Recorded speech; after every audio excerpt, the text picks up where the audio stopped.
Slaughter day. I'm gonna go for a dip. Might as well go for a soda, homie. Yeah, nobody Don't hurt. go swimming. Don't swim.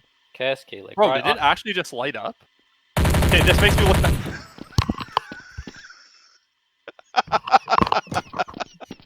You fucking son of a bitch! I actually believe, I genuinely believe the other T set him up.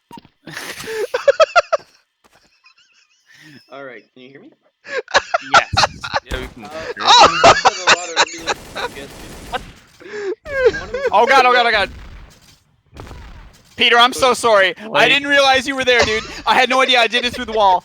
He said I'm going for a dip, and I did it through the wall because I wasn't in sight. And I had no idea it was just you and him there, dude. He comes out of the bushes, he's like, don't go in the water. Dude, I'm so sorry.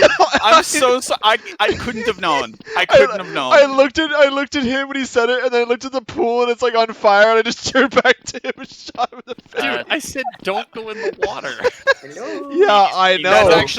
That's actually fucking hilarious. That's I don't exactly regret. what a T would say. I don't regret it at all. I just I don't shoot regret you. it at all.